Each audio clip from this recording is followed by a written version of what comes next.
Ragin Cajuns podcast. I'm your host, Kevin Wilson. Today, I usually say I'm alongside a very special guest, but this time it's a little different. I'm across from a Hall of Famer. University of Louisiana Hall of Famer, Yvette Girouard, is in our building today. How are you today? I'm good. Got a little lights, camera action for you today. So you look good. You just look happy. Retirement's awesome. And to be able to wear red again is awesome. That's clutch. We want to know about you. When did softball start for you? Gosh, I was probably playing-wise, I was 18 when I really started playing because I come from the little town of Broussard, right down the road, and there wasn't anything for girls when I was growing up. And my high school didn't have softball. It was only volleyball. And I started playing slow pitch at 18. And actually, I was convinced by a couple of my cousins and my friends to play. I didn't want to play because I thought it was just a joke. And Why is softball a joke? Well, the league we were joining and the team we were going to be on, I thought was just going to be a beer drinking, have fun, Okay. Not very good team. Gotcha. And I was very competitive, so I didn't want to play on anything that wasn't going to be good. So anyway, I did, and I got picked up by another local team out of New Iberia, and we were really good. We won a bunch of state championships and went to nationals. And then my parents' restaurant actually sponsored us, Tons Drive-In in Broussard. Okay. So we played for them when I retired from softball because it was time to really start recruiting. But in the meantime, I come to school at then USL, and I graduated as a physical education major and a coach. And my very first job was at Lafayette High, and I got to coach the first softball team in the parish. They were just starting fast pitch softball. So that happened in 1976. Now you're starting to speed through stuff, and I know this is uncomfortable for you, having to talk about yourself. But before we get to you starting to coach, volleyball was your sport? Volleyball, because that was the only thing my high school, Como High School here in Lafayette, that's the only thing they had for girls, volleyball. So I played it in high school, and I played it in college. Really? Yes. Where were you at? Here at USL. No, I'm saying what position? Oh, I was a setter. Okay. I was a defensive. I'd hit every now and then, but I was more of a setter. Girl couldn't jump too high, so. Gotta do what you gotta do. You gotta do Stay on what the you floor. gotta USL, why? Oh, I was big baby. I wasn't leaving home. The drive at the time, Pinhook was what it isn't now. I could get to school in like 15 minutes. I'd park at Girouard Good luck Park. with that now. Yeah, no joke. By the time I was a senior, that didn't happen anymore. Really? But, I could stay home and go to school, and didn't cost my parents very much money. They paid my tuition. I put the gas in the car because I always worked a side job all the time. I worked since I was like 14 years old, but big baby, didn't want to leave home. You work with the restaurant at all? Absolutely. Everyone did. I actually, as I said, when we opened it, I was in like the 4th grade. So at some point, I was working in there. And actually, while I was employed, and again, I'm jumping ahead, as a softball coach here at the university, I was a part-time coach for 10 years. You can't really live on that kind of salary since it was probably under $10,000. I worked part-time at the restaurant also.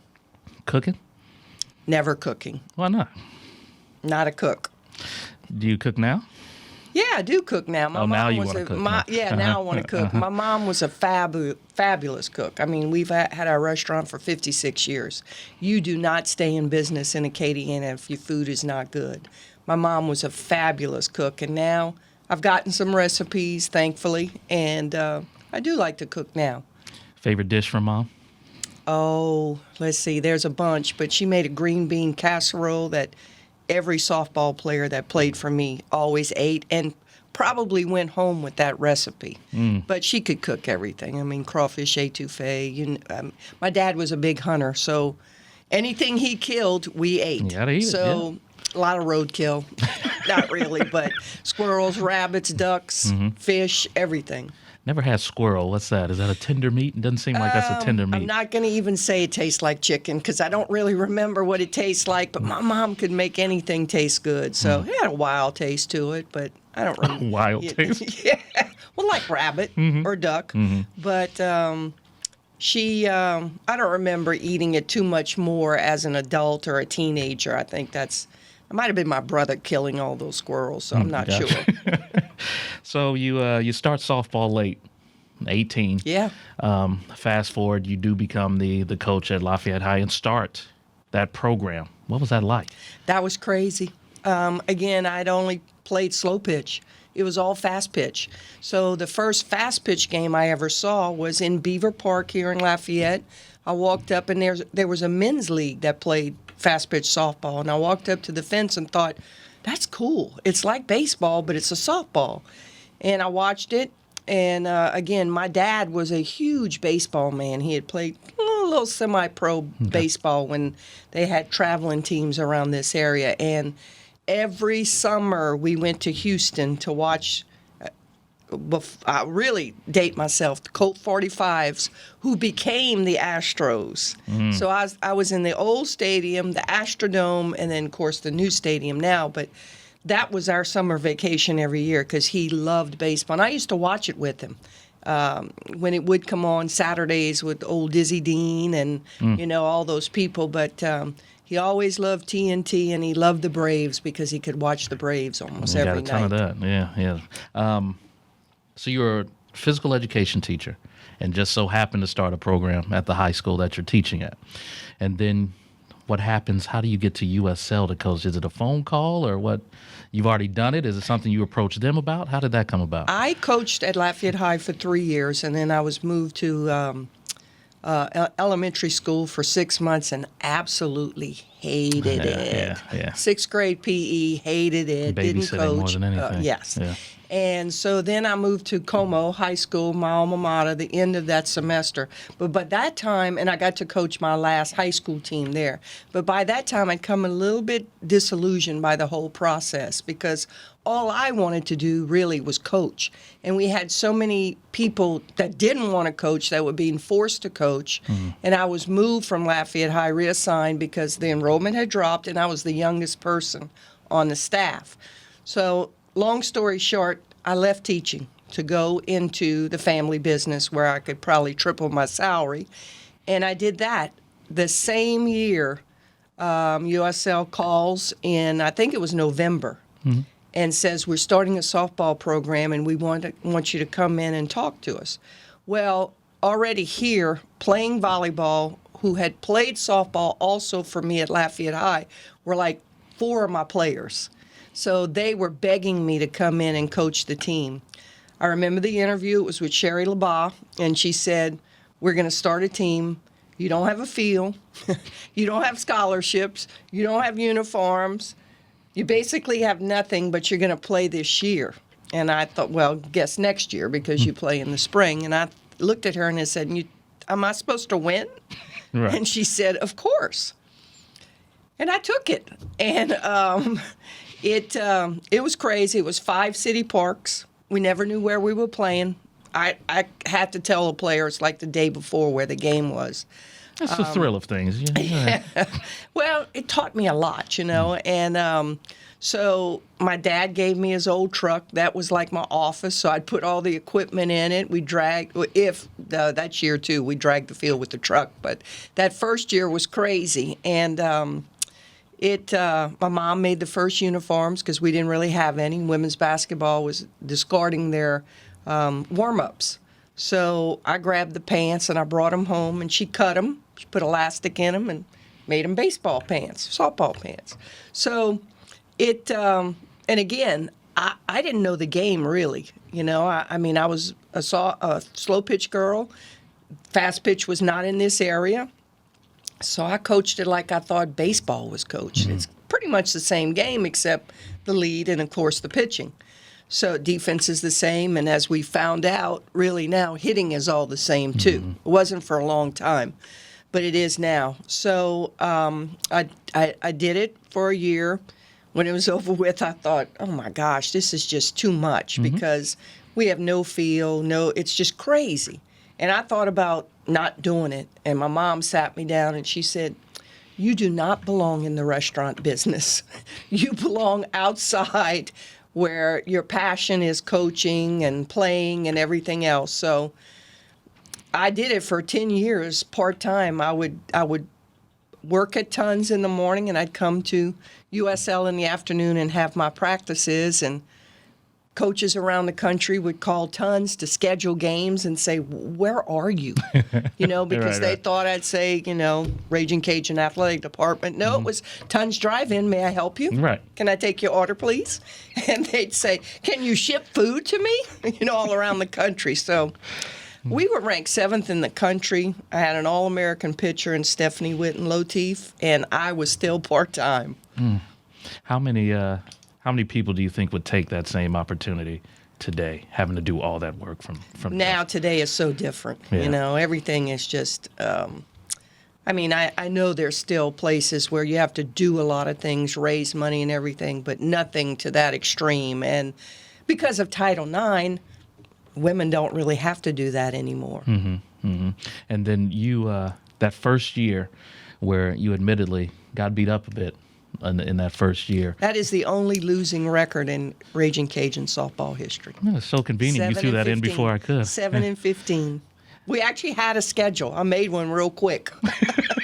Does that still kind of stick in your craw a little bit that you had that? No, because how we won 7 any wins, games. though. We actually won the very first doubleheader. It was against UNO, so we won. My first collegiate job as a head coach, we won. But, yeah, that first year was it was nuts. But, I always look back. The climb was so much more fun than when you finally get to the mountaintop. Let's go deeper into your day-to-day in year 1, year 2. Part-time and literally building from scratch with T-shirts and pants. Tell me your day. When did you wake up? When did you finally go to bed? Fill me in between. What was your day? That's a long time ago. I must have worked in the morning at the restaurant. And there were some times when I had to be here. Of course, if we had a game or something like that, and we'd switch hours, I'd either work in the morning or work in the evening. If the team was off, then I'd work in the evening for the family. It was long days, but it was great days, Again, that second year, we finally get a park. It's basically across from the track, right on Bertrand Drive, but right by the big oak tree. And that was intramurals then. And we had a chicken wire fence all around the field.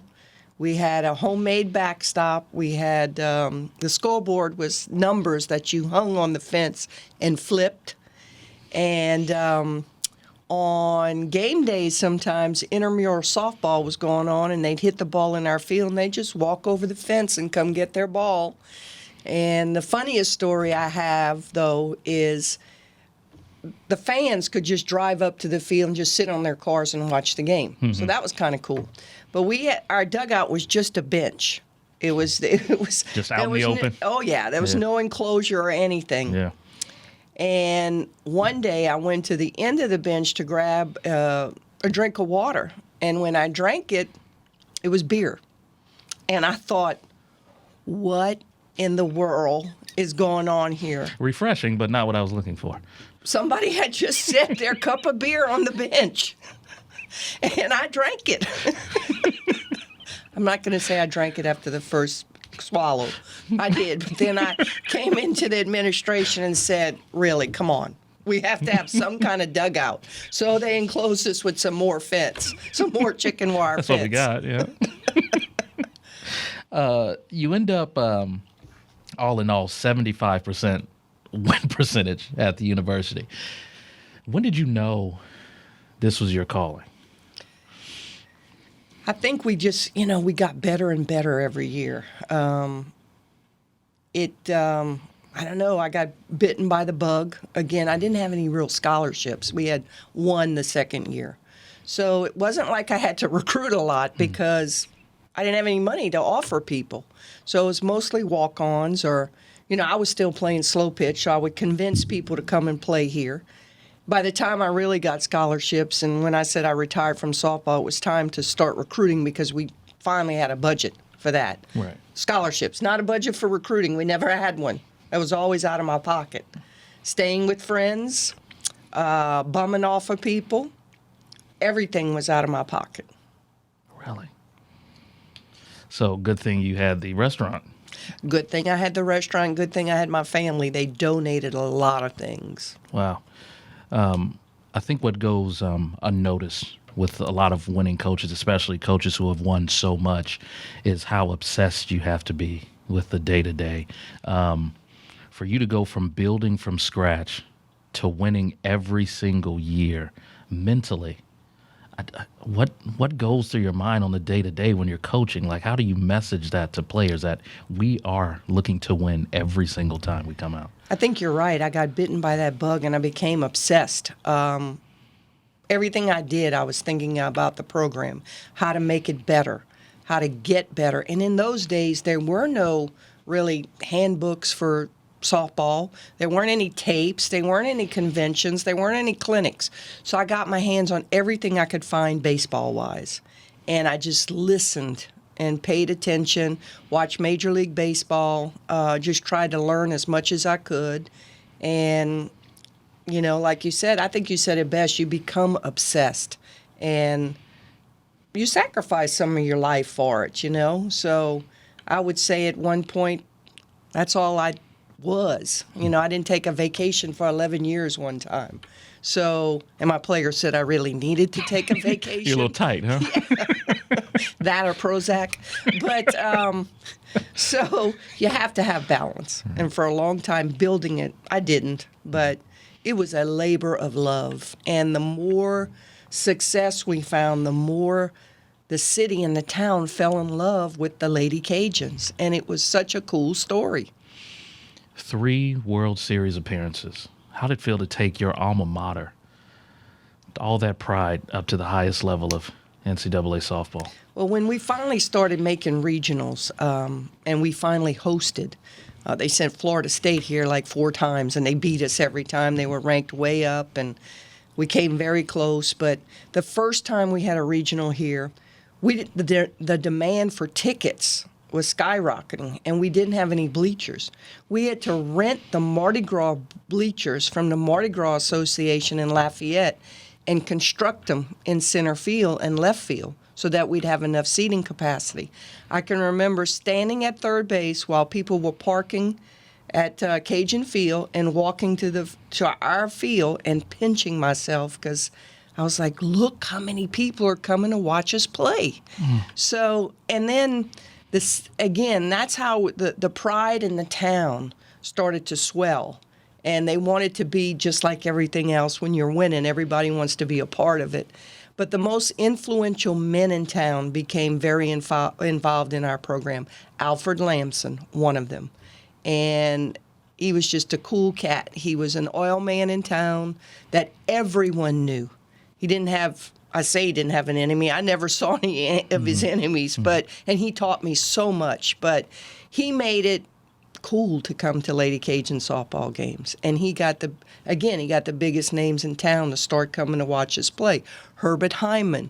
Those are names that don't mean anything to you, but those were the pillars of this community. You don't know that. They may mean something to me. Grant Millette, just Fraz Smith, all these people that were just huge icons in the city started to come to our games, and it just spread. And so that first World Series, I remember we won it in Michigan, and we had to go away to win. And for a while there, I never wanted to play at home because it seemed like the pressure was off on the road. The pressure to win at home and do it for the fans just became just ginormous for all of us. And we were in Michigan.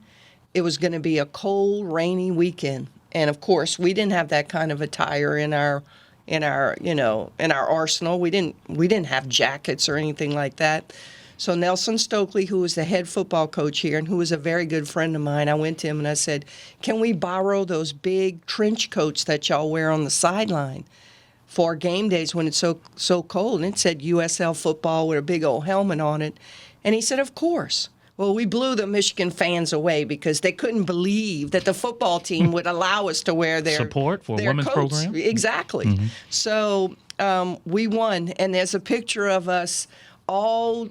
When we win that final game, half of the team is in their big coats, and the other half is on the field with their fingers pointing up, number one. So it was just so cool. On the road, you're kind of the assassin. You don't have to, all the emotions are away. Exactly, and you're a more structured environment. The kids aren't being pulled apart by their families. We're all together. We try to limit the distractions, and it seemed to work.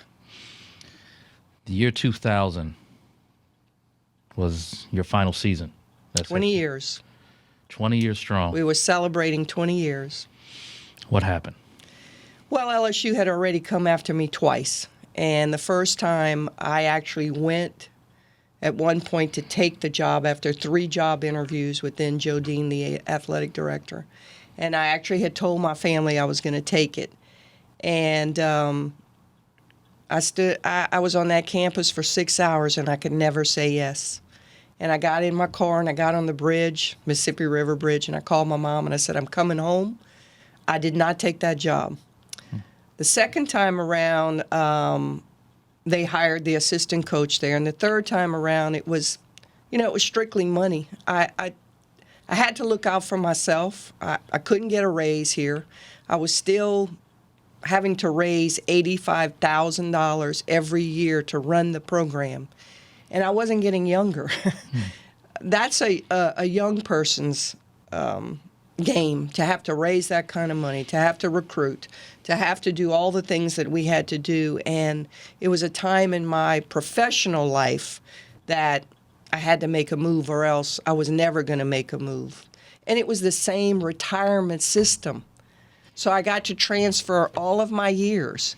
And in the state of Louisiana, you get to retire at your 3 highest pay grades. So I tripled my salary by going to LSU and retired at that salary. It was purely money and professionally for me. If it had been Alabama, Completely different anywhere story. else, Yeah. but 60 miles down the road would have been okay. But that became a huge issue. And a lot of things got twisted. Did I make mistakes? Yes, I did. I was a little hurt, not a little hurt, I was a lot hurt. And my only way to fight back a couple of times was in the media. And I shouldn't have said what I said. I'd like to take it back. I can't. But I think the other side made some mistakes too. And that exasperated the situation. The situation never had to be what it was, but in the long run, it was. And in the long run, I'm back home. And it feels so good. What's some of the backlash you got on that move? Well, people couldn't understand how I could turn my back on the university and go to LSU. This is literally your home. People I still had a house in Broussard. I kept it until, my niece lives in it now, but I kept it until 2 years ago. And when I would come home, people would tap me on the shoulder in the grocery store line and ask me why I left. Rudely. So I'd put it succinctly. If you could move 1 hour down the road and triple your salary and you could retire at it, what would you do? So you were firing directly back at people. After a point, I had to. Yeah. There's sometimes you can't win this argument. But when you put the facts out, it was like, oh, yeah, I do the same thing, too. So I would never, because I'm so loyal. I'm sure you heard that quite a bit. Well, I was so loyal for so long. I mean, LSU wasn't the first team that came calling. I turned down the University of Minnesota. When the Big 12 started softball, Texas called. Tennessee called from the SEC. And, of course, the Tennessee, their senior women's administrators from Opelousas. So she knew my background. And she said, what would it take to get you here? And I said, there's not enough money in the world. This is home. This is my baby. This is what I built. LSU is a different story. It was 1 hour down the road, and it was my same retirement system. So after the third time, it was no-brainer. When we walked on that campus, my assistant coach was paid more than I had made here as a head coach in 20 years. You go through all the stress of heading to LSU. You can't even buy groceries. People are hitting you.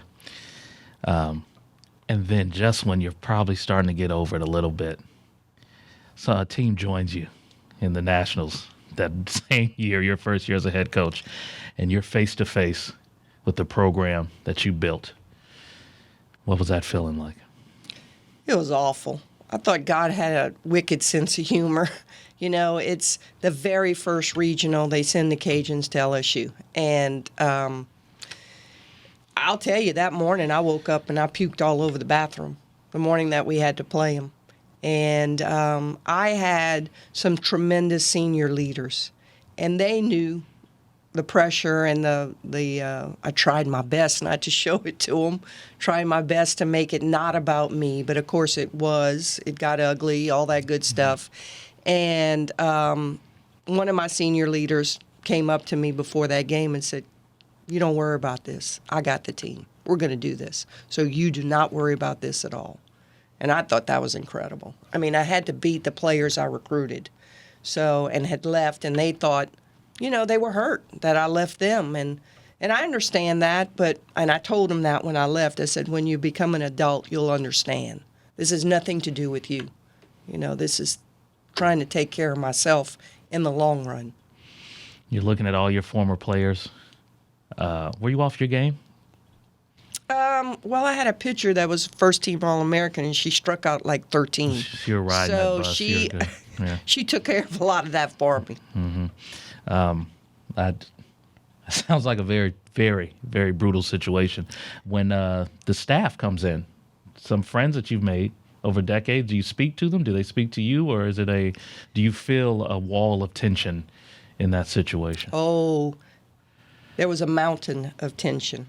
And I'm not sure why. I know why things happen. Like I said, there was some things said that probably shouldn't have been said, got back to him. It was out of context, and it was tension from the get-go. And it was all about the new regime wiping out the old regime. So it was not good. You make it past Louisiana. The game ends. You have a moment alone to kind of take things in. What was that moment like? After that first regional? Yes. Well, it was bittersweet. I mean, yes, I wanted to win. I felt sorry for my girls, but I did want to beat that coaching staff because it had been pretty ugly, and it got uglier and uglier. So,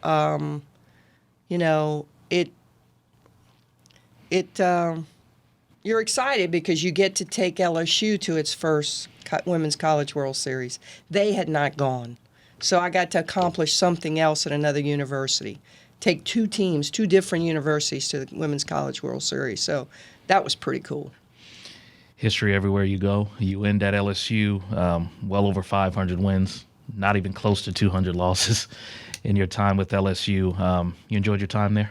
I did. I was, I will always be a Ragin Cajun, but I am very grateful that I got to coach at, two of the best institutions in this state, and I was treated wonderfully at LSU. And it wasn't about the money. It was more about how can we take care of you and what do you need. And, and sometimes I think we forget that. If you don't have money and you don't have a lot of resources, people just want to feel wanted. And there's a lot of things you can do to overcome those obstacles. When did you finish up at LSU? 2011 is when I retired after that season. When did television start? It was hit and miss. While I was coaching, it was hit and miss. We'd be on, maybe 3 or 4 times with CST, and then it started to get bigger. And then right when I was retiring, it looked like it was going to really develop. And I did go to the producer at LSU, and I said, I want that gig. I want the color commentator gig. And because, they didn't have to fire me. So they still liked me. So it was a great situation. And he said, it's yours, coach. And that's how my, second, third career started, and I absolutely love it. Awesome. We'll get more into that in a bit. The relationship with the University of Louisiana, when did that start to improve? I tell you, with the change of administration, Dr. Savoy, I've known him, basically my whole life. I was a student here. I spent 20 years as the coach, so 24 years on this campus. And Dr. Brian Maggard, I cannot thank him enough till the day I die.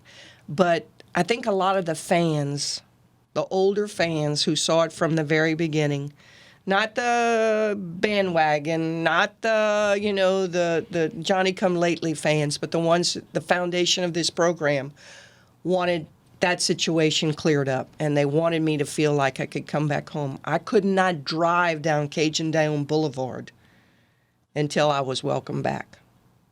That's how bad it was.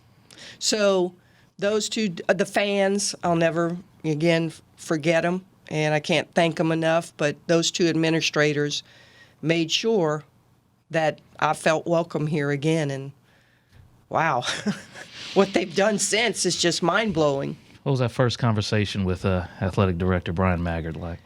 Well, the first time I ever met him, he actually came to Baton Rouge and he spent the day with me so that we could find a new coach for the Ragin Cajuns softball team.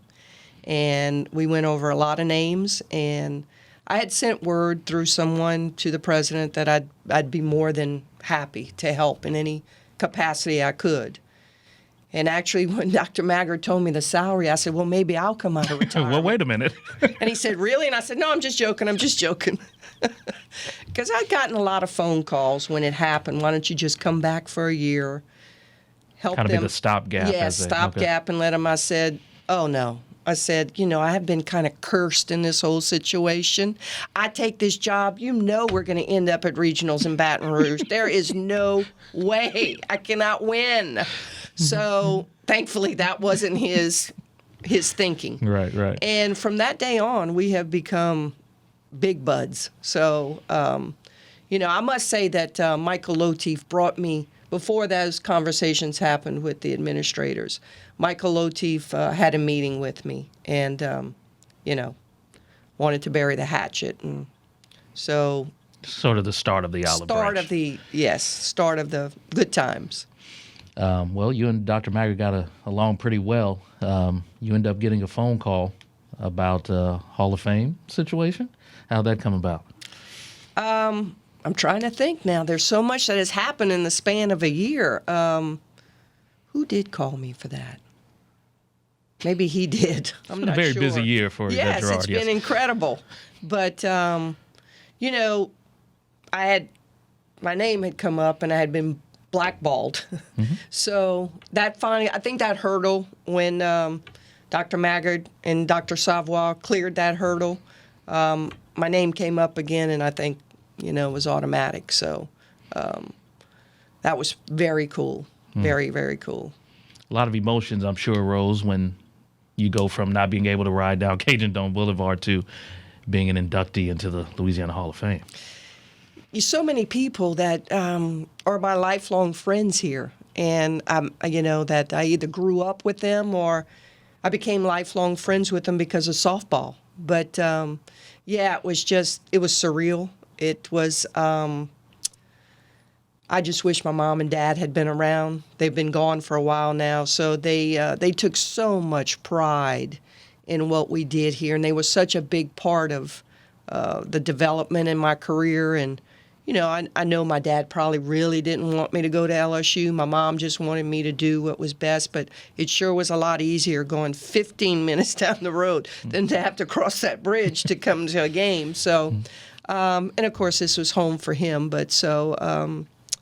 It was just, it was incredible. You also go in with one of the greatest softball players of all time, one of your players, Tiffany Clark-Gussman.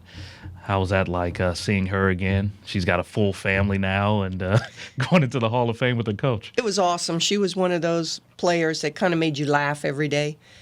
Probably nothing like the coach, but that's okay. That's what makes us It evens it out. It makes us well-rounded. Right. It makes Yvette a better coach because she can accept some things. But she would walk into practice and call me girly girly every day, and I wasn't girly girly. She was girly girly.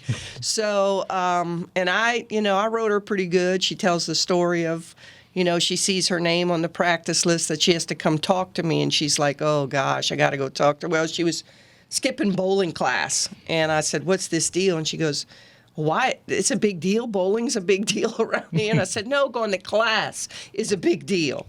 And now, the thing I'm most proud of, and you hear coaches say this all the time, but it's so true. It's all about the experiences, the times we had, the bonds we build. But she is a unbelievable wife, a great teacher, and a magnificent mom. And I think, that's what makes me happy.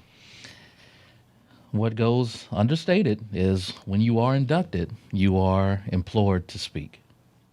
And you had to put together a speech in front of a room of familiar faces, some faces you probably haven't seen in a very long time, and possibly some faces that may have gone back and forth with you in comments while you were making them as well.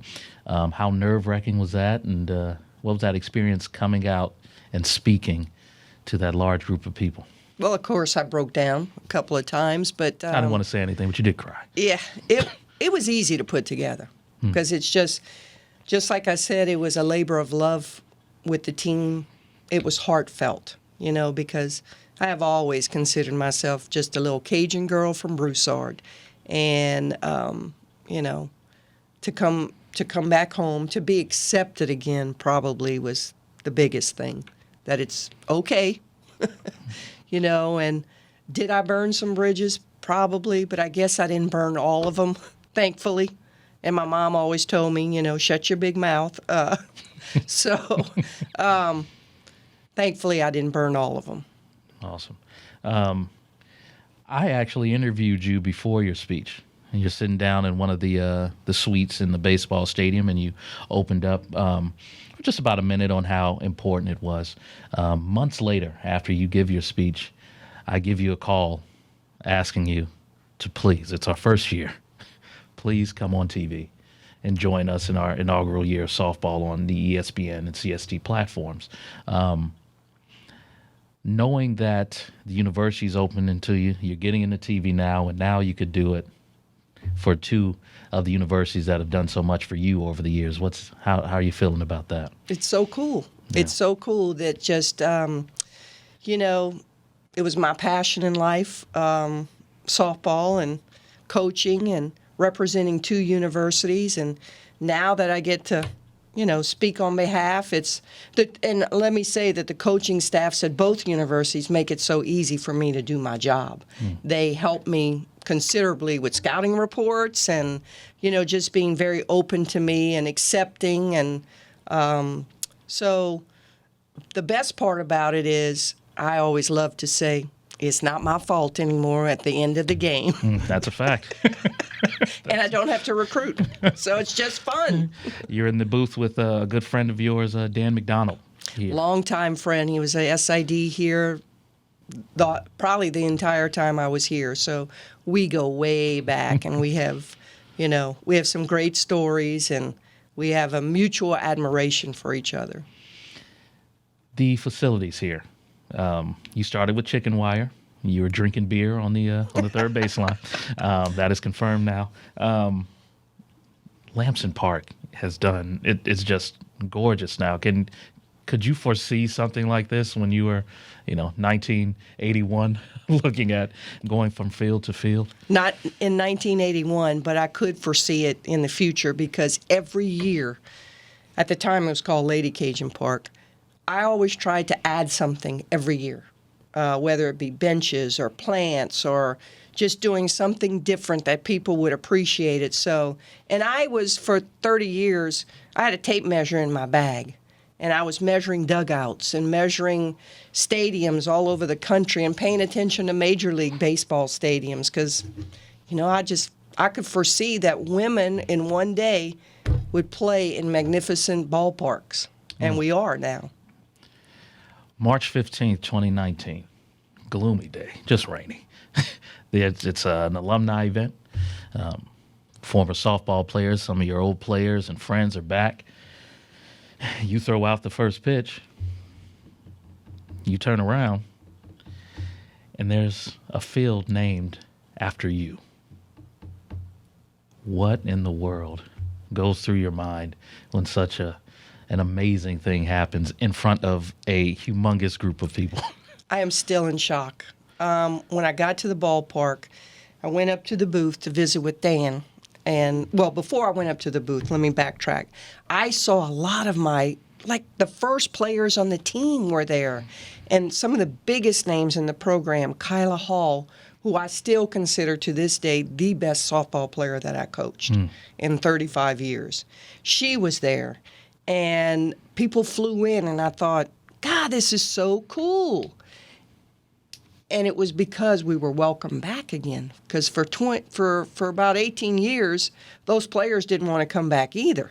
So it was just a cool environment. So I go up to the TV booth, and I'm talking to Dan. And Dan, I look at the black tarp on the outfield fence, and I told him, I said, is that a hitter's background? What is that? I said, we've never had that before. What is that about? And he goes, I don't know, but it sure is ugly. So he played it off Vintage great. Dan, yep. He played it off great.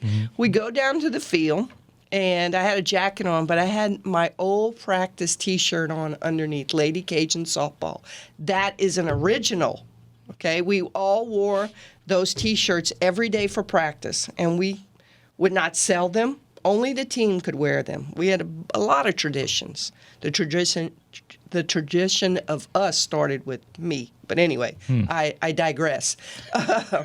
So I take my jacket off, and I look over, and there's a tarp behind home plate. And I look at Dr. Maggard, and I said, well, that's good that they have I said, that little tarp will cover the home plate area? And he goes, yeah, we're just trying to make sure we avoid the rain. Well, it was covering my name, okay? So anyway, I go out there, I throw the first pitch, and Robert Harris, our PA announcer for decades, started with me, says, from here on in, it will be known as Yvette Girouard Field. And I turned around and I actually said, be quiet, Robert. That is not appropriate. Because Robert has said so many things that are not true that I've had to correct him on. So I thought... I'm not playing this game with you, Robert. I was like, that is so inappropriate. Right. And Jerry Glasgow tells the players on the field to just open up. Open up the sea there. And they unveiled the tarp, and it says Yvette Girouard Field, and instantly there are tears right behind my eyes, and I felt like I was going to faint. And then and I'll be very honest with you, and the next emotion was, oh my God, hell froze over. But anyway, I am still in amazement, and when I go to the field and see my name there, and I'm going to tell you that some of the first tweets, some of the first congratulations came from people at LSU. So I thought that was really cool. And so... Yeah, we held that secret in for a bit. Yes, and I am so shocked because those old players that I have, we're on a mass text, and how they didn't slip is beyond me. That's awesome. Because they were so petrified and worried that someone was going to slip. My family was there. They knew they had been hidden somewhere where I wouldn't see them, and it was a total shock to me. Now, for the listeners, Yvette was scheduled to be the color commentator for this game against Troy. But we knew she'd come up late, because she was throwing out the first pitch. So Dan just agreed, hey, I'll do the open alone, and she can do her thing. And I think you came up in the third inning, just reeling from everything. And I'm not going to lie to you, great moment for you. But that was your worst broadcast I've ever heard you on. I'm sure.